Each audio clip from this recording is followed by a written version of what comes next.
Hi everybody, today I'm making a pumpkin scrub. And what I'm going to do with this is I'm going to teach you how to formulate a scrub. And I know that I've done a video before on this, but it seemed to be a little confusing for people and even for me. But I'm going to do my version of the scrub, and I'm going to give you the amounts for formulating your own basic scrub. My suggestion is that you have a basic scrub recipe that you work from, and then you change it up. And what I'm going to do is I'm going to show you how I do that. The first thing that I'm going to do is I'm going to make little pumpkin melt-and pours to go into my pumpkin scrub. So I have my melt-and pour here, and what I'm going to do is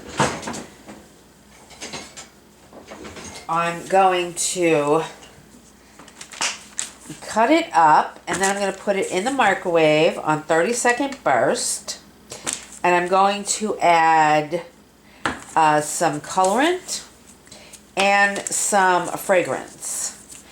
And I'm going to lightly fragrance it because this fragrance that I bought for this particular scrub and soap is so amazing, but it can be easily overpowering. So for the melt and pour, I'm only going to do a little bit of fragrance. And I suggest, if you're new at this, that you weigh out your colorant and your fragrance.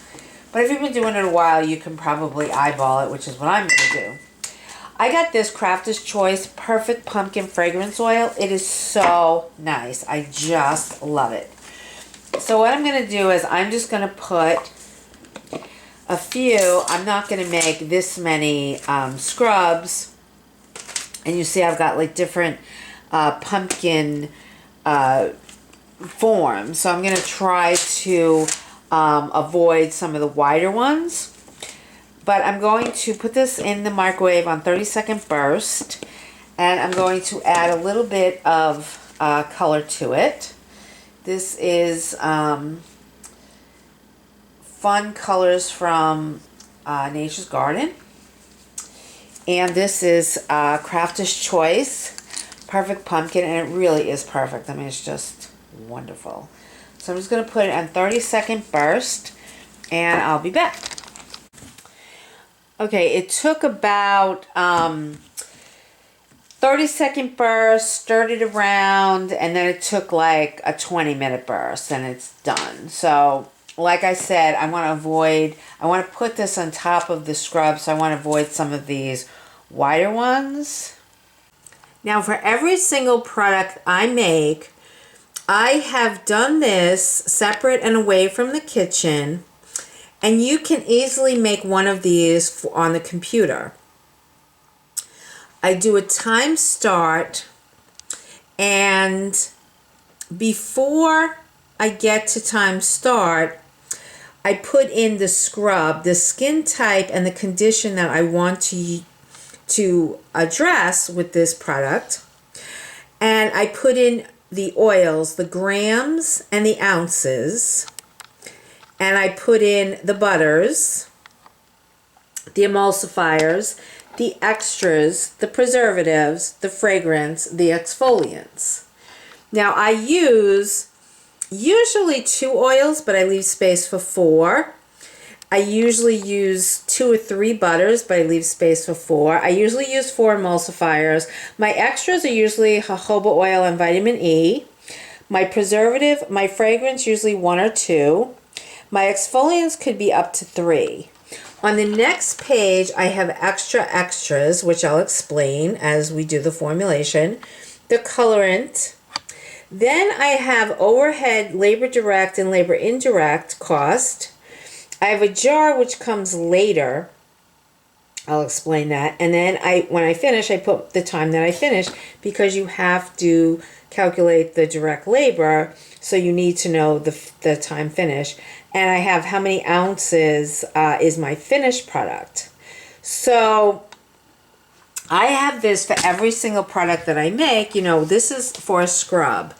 So depending on a lotion, a cream, a soap, these are all different. Now up here I have product code. And that's because if I am using, say, 2 ounces of sweet almond oil, and I got it in January,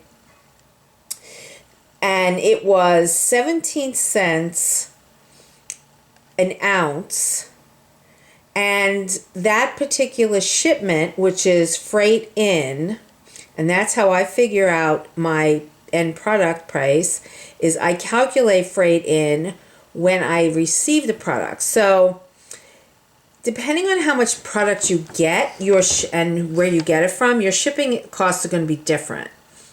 And I do a separate video on that. But say I have 2 ounces of sweet almond oil and I got it in January. I paid 17 cents an ounce plus 3 cents shipping, so it's 20 cents an ounce. But I need 4 ounces of sweet almond oil in this scrub. I got another shipment in April, and it went up to 20 cents an ounce with 4 cents shipping.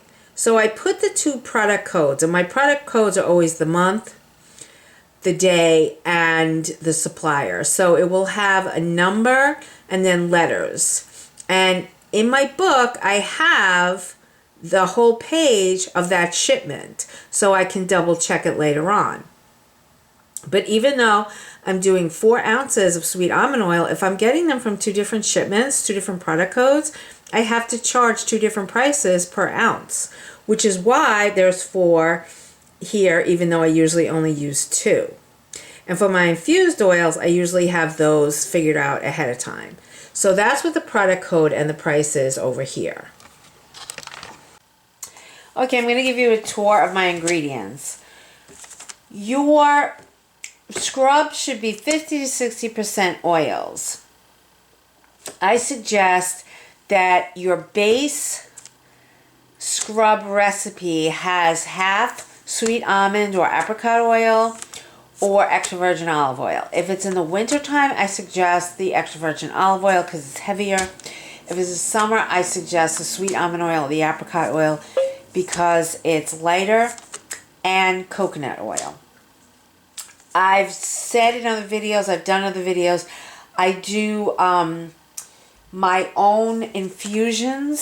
So for this particular scrub, I'm going to be using Calendula infused sunflower oil. This is cinnamon infused oil. It's been in there for months. I'm only going to use a little bit, but I think that putting some cinnamon in will give it a nice scent. Pumpkin seed oil, and that will be my coconut oil. So that will be my mixture of oils for this one. For butters, I'm using shea butter and cocoa butter. And I have this scented cocoa butter, unscented actually, you know, they didn't take the scent out, that I've been wanting to use in a recipe where you wouldn't really smell the chocolate, and I think that this is strong enough where it won't.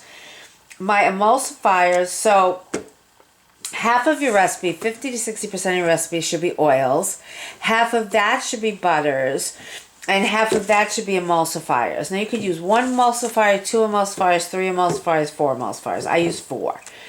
Experiment over time. Use different ones in different scrubs and see how you like it. This is the one I came up with after like 2 years of experimenting. I use e-wax. I use stearic acid. I use about 40% e-wax, about 20% stearic acid, 20% cetyl alcohol, and 20% beeswax. And I use beeswax from a beekeeper. That's the way I like it. If I go with more of one or the other, it kind of throws it off. This is the one that I came to. I suggest if you don't have a lot of money, you're just starting out, start out with just e-wax and stearic acid, and you'll probably have a very nice product. I think that the cetyl alcohol gives it a little nicer feel to it. And if you don't use too much beeswax, if you use too much beeswax, it's going to be sticky. Plus, it's expensive. It's the most expensive emulsifier. Then preservatives, I use Optifen. Then I have two categories of extras. I have extras that, for me, it's jojoba oil and vitamin E, which I don't even know why I call them extras anymore because I use them in every scrub. If you decide not to use them, you can up the oils in your first part. If you use them with the recipe that I give you, you don't have to do anything. Then I have extras. Now, if I use some powders like niacinamide, salicylic acid, rosehip powder, different things depending on what the scrub is supposed to be doing and the type of skin condition or the type of skin type that you have, oily, normal, or dry. And I will use clays for man scrubs, and I'm trying to think. But there's other oils that I like to use sometimes. Avocado oil, meadow foam oil, buriti oil, argan oil. These are all oils that I consider extra. So if I'm making a particular scrub for a particular skin type, an anti-aging scrub, an anti-acne scrub, whatever it is, if you use oils in the extras, you have to deduct it from your first oils. If you don't, you're going to have a very oily product. Now, if you want to cut down on some of the oil, I think that this recipe that I'm giving you, the base recipe, it doesn't need anything. But if you put more oils in it and you find that it's too oily, you might want to add a teaspoon or two of arrowroot or cornstarch, arrowroot powder or cornstarch. For your exfoliants, I use 100 to 200%. For this one, I'm going to be using pumpkin flakes, and I'm going to be using fine Atlantic sea salt and fine sugar. So this is going to be a fine scrub, and it's going to be about 100%. So whatever I wind up with, like say I make an 8-ounce scrub, which I'm going to make more than that, but if I make an 8-ounce scrub, I'm going to make 8 ounces of exfoliants. Now the minute I look at this, I say, we're looking at an uneven number, 12.5. So where do we go from there? So you say, okay, if you're beginning, you don't want to start out with this. So you say, okay, 9 ounces is not a good way to begin. So let's look at 8 ounces. 8 ounces is 226. So we've gotten rid of the 9. We put the 8. 226.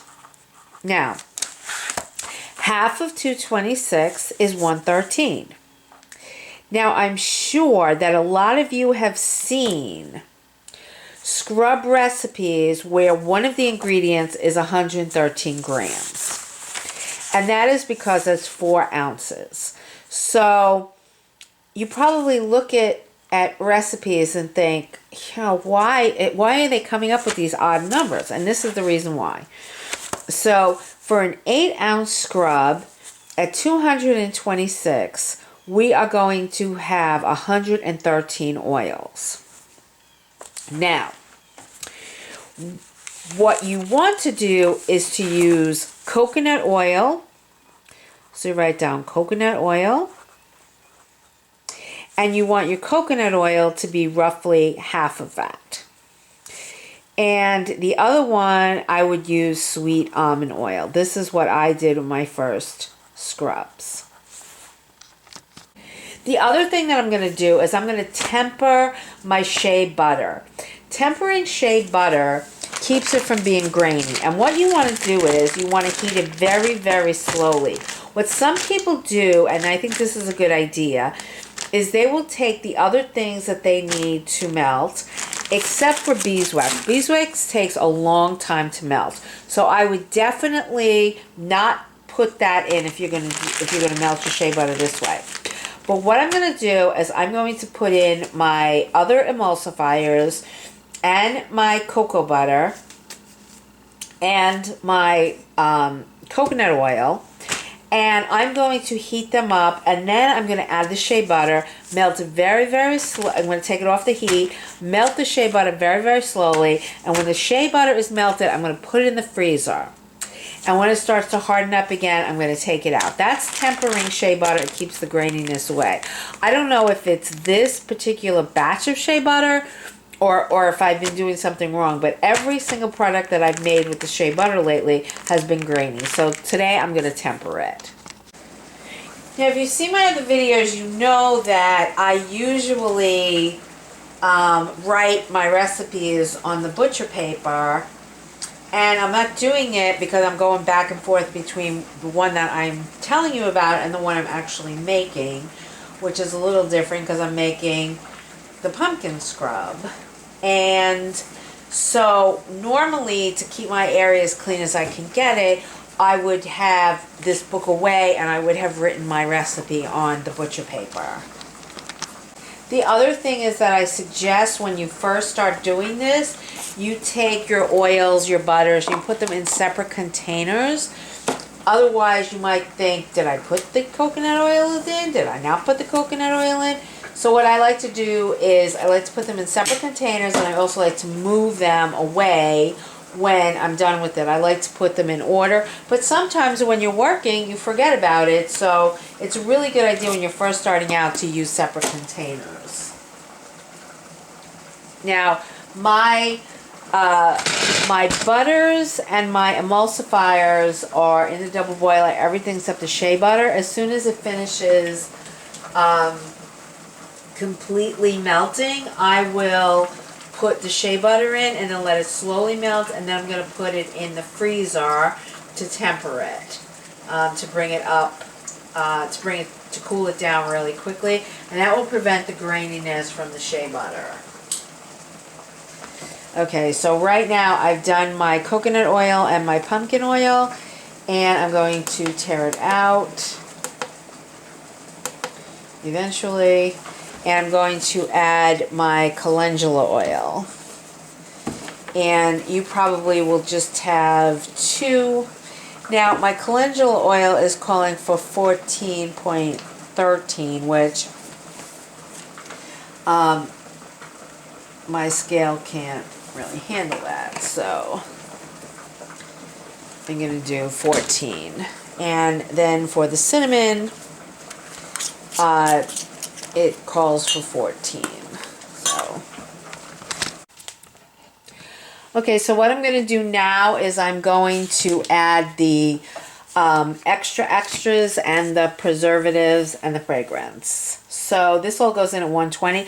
The jojoba oil can go in with the other ones, but for some, like I said, you get into habit, and my habit has been to put the jojoba oil in with the extras. So I just threw 24, I wanted 15 grams, and I threw in 24. So I have a little bit extras. And it's too late to deduct them from the original oil. So this is why you should do this at the beginning, because if you have to deduct it because you went a little bit over.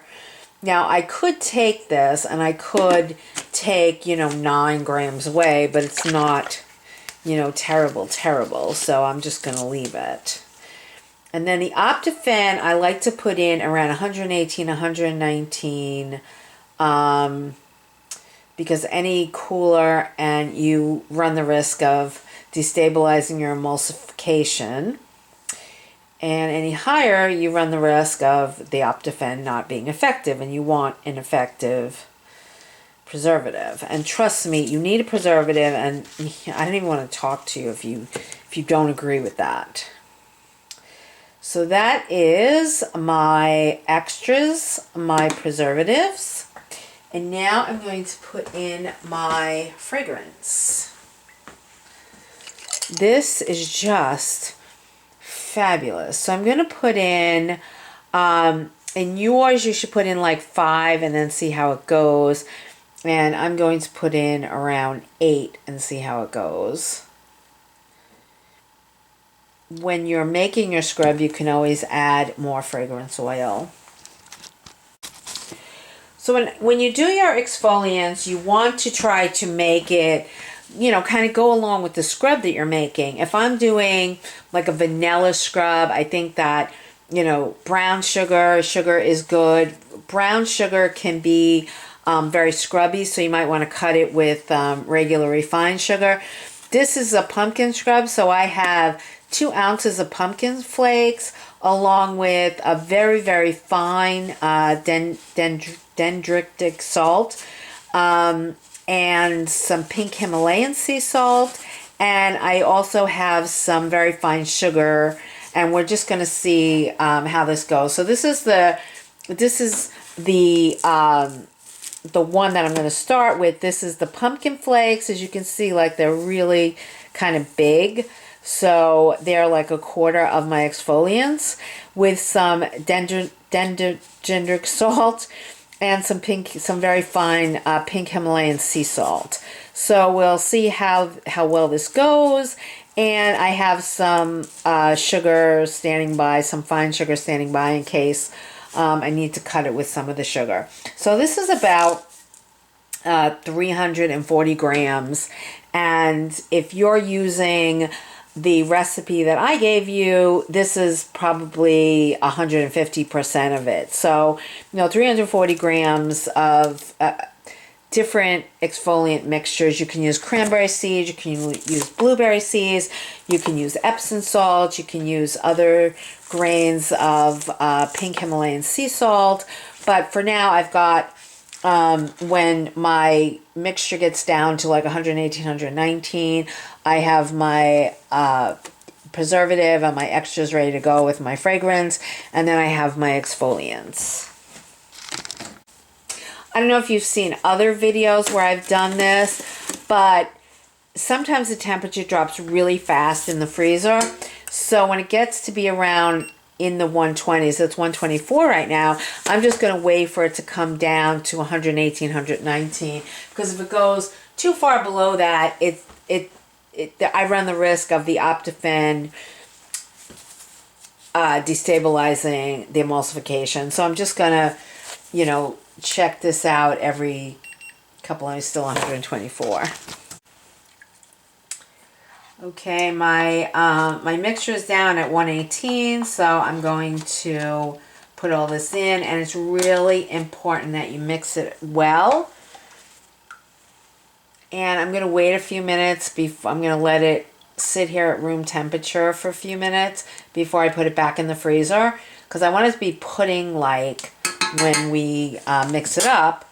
So, but I don't want it to cool down too fast because I don't want it to affect the Optifin.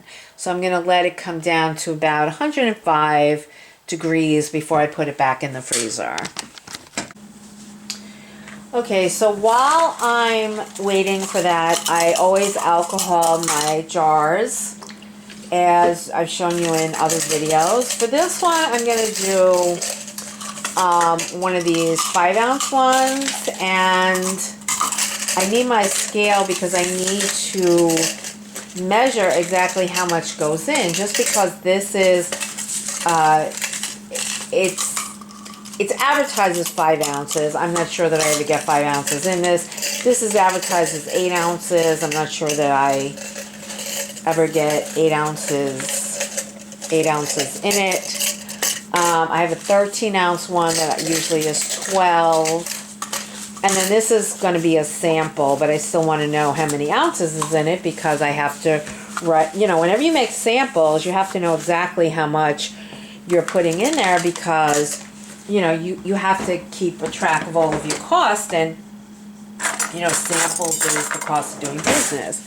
You know, you want to alcohol your spoon, as I've shown you in many other videos. So anyway, I'm going to put these like this, and I'm going to check my my little mixture and see how it's going.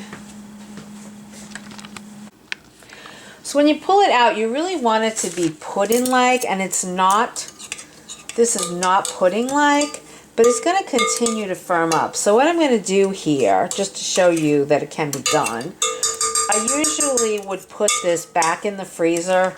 It was about 65 degrees when I pulled it out, and the optimum temperature to pull it out is about 55, but it will firm up. It will continue to firm up here. So what I'm going to do, for the sake of brevity, is I'm going to put my exfoliants in here. And I'm also going to put in a little bit of mica, some of this orange glitter mica. You don't want to put too much because you don't want to come out of your bath orange, but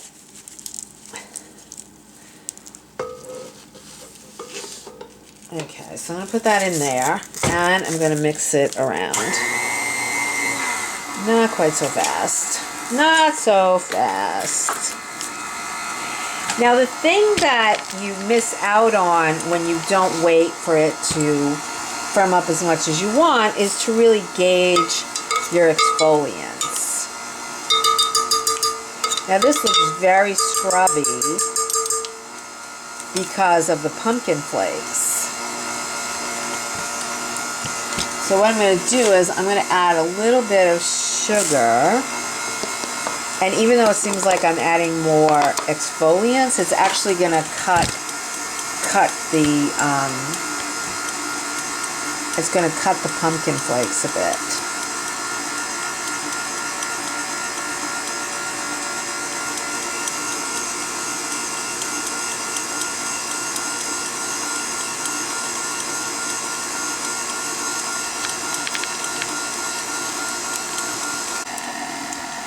So it seems to be going well. I mean, it's setting up as it's spinning.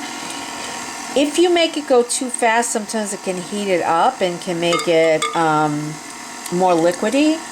So try to go slow and, you know, keep it going for a while.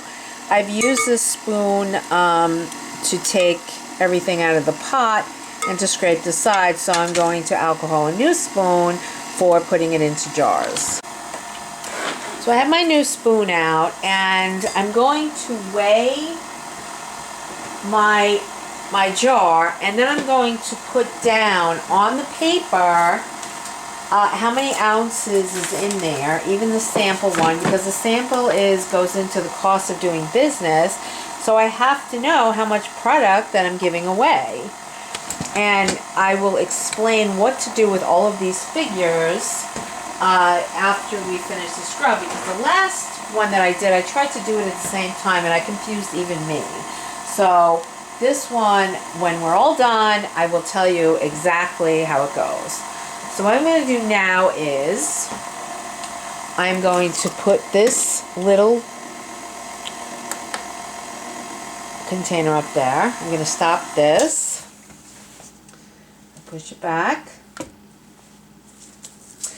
And I'm going to, what I want is 4 ounces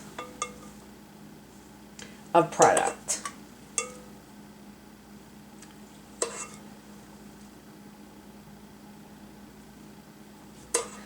And it would probably help if I took this bowl off. The one thing I do not like about, well, there's a couple of things I don't like about KitchenAids. I don't think I'd buy another one, but the bowl locking thing drives me crazy.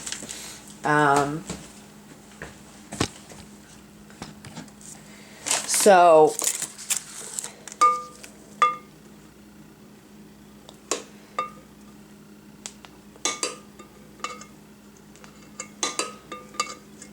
let's see how much that is. And this will firm up. I'll show you that, you know, when it firms up. Okay, so that's 3.5 ounces.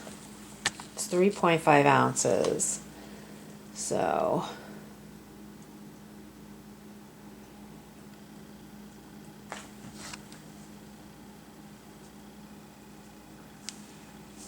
3.8.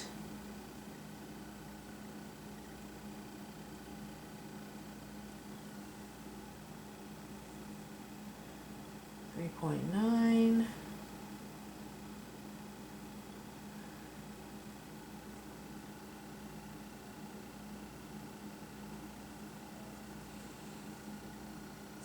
Four. Okay, so this is 4 ounces. So I have 4 ounces here. I'm going to wipe it down. And I like to re-alcohol it. And this will set up.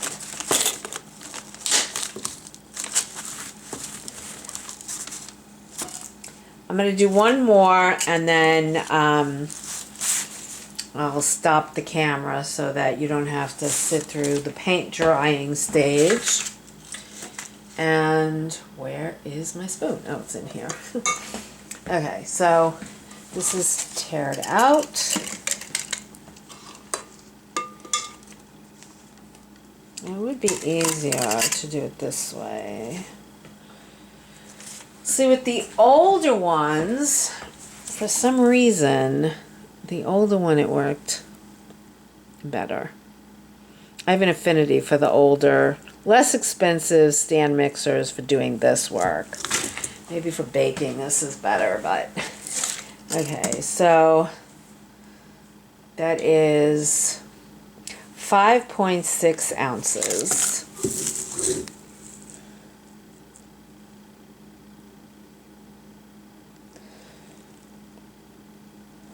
Okay. 7.4 ounces. Now I've got 7.4 ounces, but I'm just about up to the top. I'm going to try to put a little bit more in, but you don't want to crush your product. So see, this doesn't really hold 8 ounces. It doesn't hold 8 ounces of this particular one. Some of them are heavier depending on, you know, the exfoliant that's used. So this is 7.7. So I'm going to alcohol the tops of this again. Let it dry and then let it set up. And then I'll do the other one. I'll bring it back. Okay, I forgot my little pumpkins. This is how they came out. They're a little thick, so the next time I do this, I probably make them thinner. But I'm going to just kind of set this here. Just try to gently push it down so it doesn't displace all that much. I'm going to put one over here.